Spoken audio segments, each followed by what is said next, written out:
Bienvenidos a una dosis jurídica tendiente a la preparación del examen complexivo.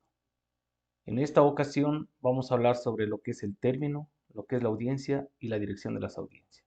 Empezamos. ¿Qué entendemos por término? Término no es más que el tiempo que la ley o el juez determinan para la realización de una práctica de cualquier diligencia o acto judicial. Tomemos en cuenta que los términos van a correr en días hábiles. Para esto existen tres clases de términos: los términos para dictar providencias, el término legal y el término judicial.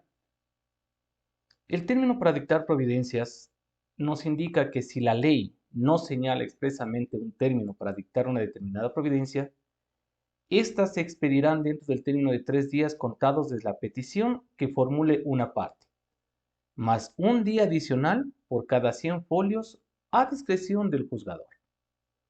Mientras que el término legal nos señala que son irrenunciables e improrrogables. Obviamente, estos términos se encuentran señalados en la ley.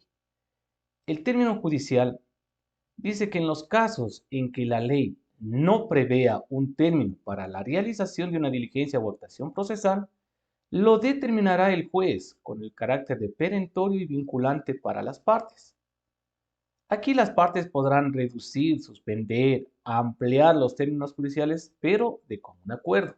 Si el término judicial es común, la abreviación o la renuncia requerirá el consentimiento de todas las partes y la aprobación del la o el juzgador. Los juzgadores concederán además la suspensión de términos por fuerza mayor, por caso fortuito, por enfermedad grave, impedimento físico o por calamidad doméstica, siempre que al solicitar esta suspensión se acompañen las pruebas correspondientes. Esta suspensión no se producirá de hecho, sino desde el momento en que el juzgador la conceda. La suspensión no podrá durar más de 8 días. En materia tributaria, procede esta suspensión de términos en el caso de presentación de una solicitud para mediación. Y esto va conforme a las reglas previstas en el Código Tributario. Ahora, ¿cuándo comienza y cuándo vence un término? El término empieza a correr en forma común con respecto a todas las partes desde el día hábil siguiente a la última citación o notificación. Su vencimiento ocurre el último momento hábil de la jornada laboral. Los días y horas hábiles que tiene el término nos indica que no correrán estos términos en los días sábados, domingos y feriados, por lo cual son horas hábiles las que corresponden al horario de trabajo que fije el Consejo de la Judicatura.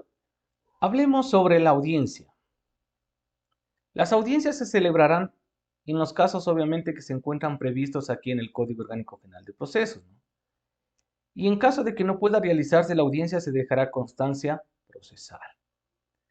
Al inicio de cada audiencia, el juzgador que dirija la misma se identificará disponiendo que la o el secretario constate la presencia de todas las personas que han sido notificadas. El juzgador concederá la palabra a las partes para que argumenten, presenten sus alegaciones y se practiquen las pruebas, cuidando siempre que luego de la exposición de cada una se permite ejercer el derecho a contradecir de manera clara, pertinente y concreta. Durante la audiencia, el juzgador puede autorizar que las partes intervengan personalmente. En ese caso, la o el defensor se debe limitar a controlar la eficacia de la defensa técnica. Las partes tendrán derecho a presentar de forma libre sus propuestas, intervenciones y sustentos. El juzgador concederá la palabra a quien lo solicite y abrirá la discusión sobre los temas que sean admisibles. El idioma oficial es el castellano y de no poder entender o expresarse con facilidad, las personas intervinientes serán asistidas por un traductor designado por el juzgador. La persona interviniente, en caso de no poder escuchar o entender oralmente, serán asistidas por intérpretes, ¿no? Estos designados por el juzgador, quien puede usar todos los mecanismos y medios y formas alternativas de comunicación visual, auditiva, sensorial y otras que permitan su inclusión. Se resolverá de manera motivada en la misma audiencia. Las personas serán notificadas con el solo pronunciamiento oral de la decisión. Para la interposición de recursos, los términos se contarán a partir de la notificación de la sentencia o auto escrito. Cualquier solicitud o recurso horizontal presentado por alguna de las partes antes de la fecha de audiencia no suspenderá su realización. El juzgador resolverá dichas peticiones en la misma audiencia. Vamos a pasar a hablar sobre la dirección de las audiencias.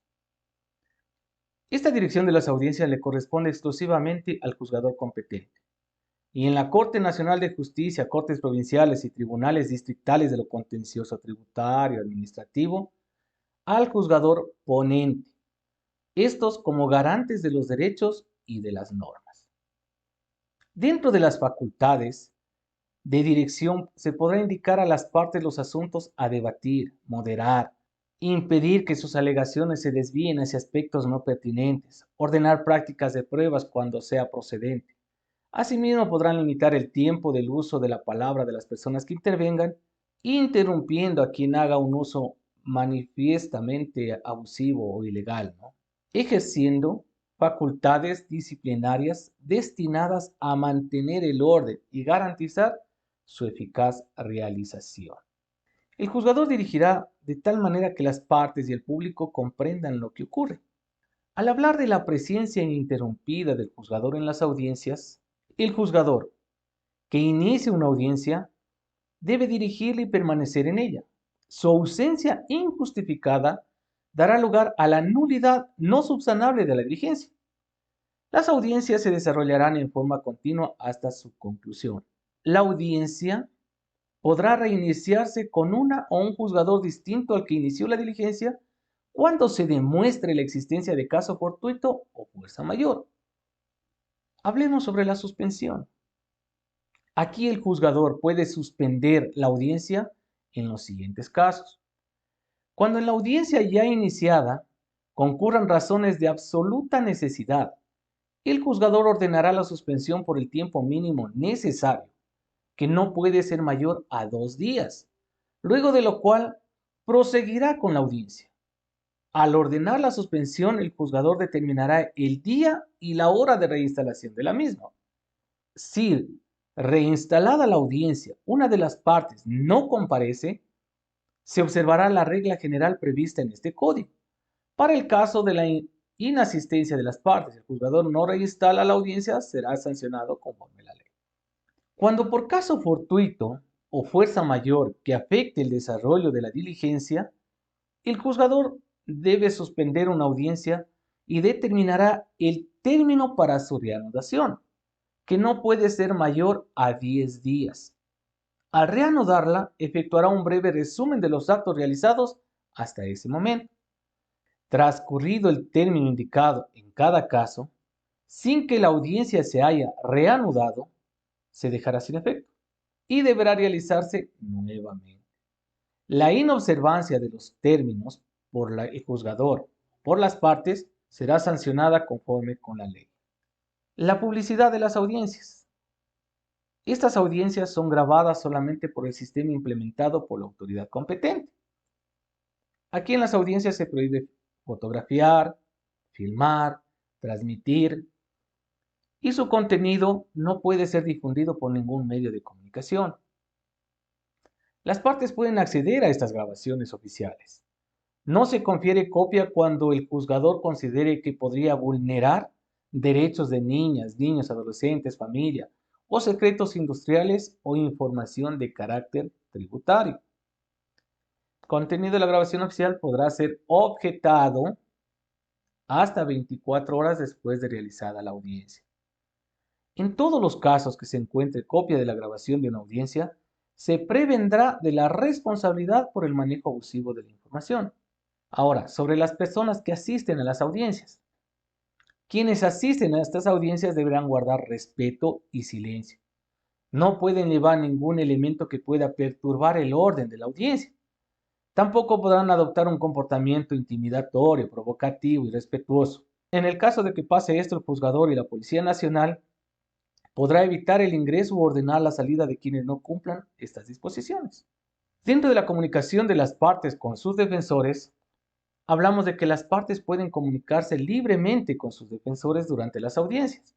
siempre que ello no perturbe el orden.